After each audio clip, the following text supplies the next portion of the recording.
Hello shoppers, I'm going to give you 15 tips and tricks for Supermarket Simulator. If this video helps you, please like it, leave a silly comment for the algorithm, and don't subscribe to me. Okay, so the first tip I want to tell you about, especially if you just started the game, is that time does not move until you open the store. So see how it says close? As soon as you click open, this time will start up. So that means you can spend as much time as you like ordering products, organizing your store, moving things around, and making sure it's exactly how you want it to be. Okay, another thing I want to talk about is just closing boxes back up. You might not know, at least I didn't know at first, if you press the C button, you can close the box back up before you put it down, which is nice. Instead of having a bunch of open boxes, that's the way I was in the beginning.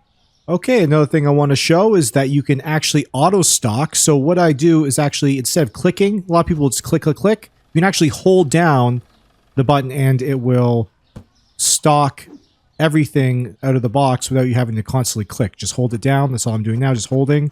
And there we go. I don't know. Some people probably like to click. I kind of like to hold it down. All right, another thing I want to talk about is your bills and the fact that your bills will actually pay automatically. If we go to management, you can see that I always have bills due, but when you start your new day, the one that's labeled today and both the rent and the bills will just be paid automatically, so you really actually don't have to worry about it at all. Another thing I want to mention is sometimes it is hard to see if there's stuff in boxes, and you can throw full boxes in the garbage or boxes that have one item in it that you might not see from a certain angle. So you got to make sure you pay attention that you're not throwing away one product that's still stuck in the box. Okay, this is one thing that I actually had a big issue with in the beginning, is putting things back in boxes. So as long as the box is the similar size, then you don't have to worry about it. Just the box has to be empty. So let me just go ahead and find something that I can put the box back. Let's still try this peanut butter. Yeah, I got space in this peanut butter box. So we just got to right click on the peanut butter with the peanut butter box and we'll go back in. And now if you have an empty box, as long as it's the same size as the peanut butter goes into, you can use that box.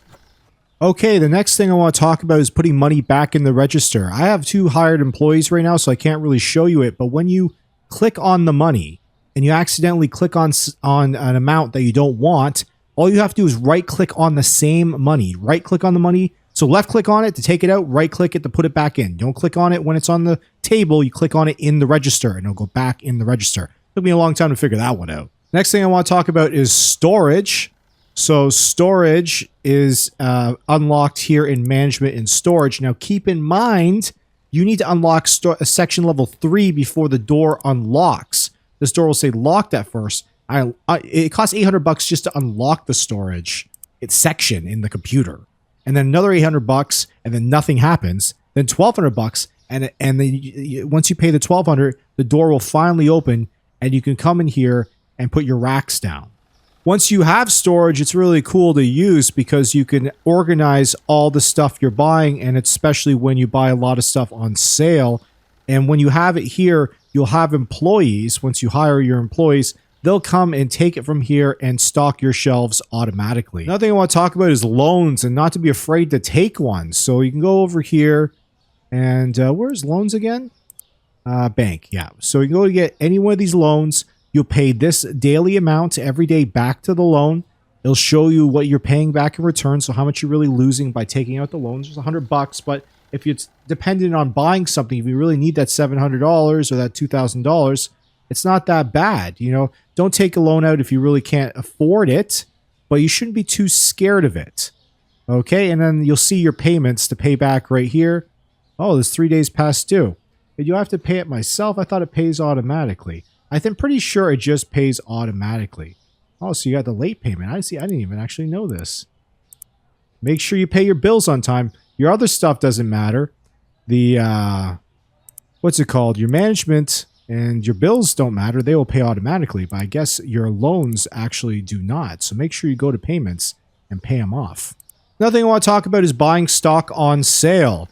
So when we go through our stock, we'll see that certain things are going to be on sale, and it's a good time to buy lots of it. Often when I see it on sale, I'll buy a full 10 of them, and then I'll make sure to find a nice spot for them in here that they can just save for a bit, and then you know you'll have a lot for the next couple days. It's a really crucial way to make money. I don't lower my prices very often. I usually keep them the same. So if a product is discounted that day, I just know that I'm not going to sell much of that product, and tomorrow I will. So it's not that bad. Another thing I want to talk about is your cashiers and the long lines you'll have when you finally get one. I remember when I got my first cashier, the lines were out like all the way back here. People were complaining about the long lines. But what I found out is that nothing really happened so far in the version that I'm playing right now. Nothing like you can see the version of the game I'm playing now in the right-hand corner. Nothing happens. They'll complain, but they'll still get rung through. You can just keep sitting there and organize, or you can buy another cashier till and you can help them out. One thing that I noticed about cashier tills, you can just pick it up and then press C and put it back in the box and put it away for when you don't need it. And then you don't have to worry about people standing at the cashier and having to go back and forth taking care of those customers. Okay, and the last thing I want to talk about is that you can walk around the whole neighborhood and look at stuff if you want. There isn't anything around. I took a quick look around, see if I can find anything. There's anything special around. I saw it's interesting that you can just walk around. Sometimes I like to look for things, see if I can find anything to, grab, but there doesn't seem to be anything here. So that's it. All right, if this video helped you, please like it, leave a silly comment for the algorithm, and don't subscribe to me.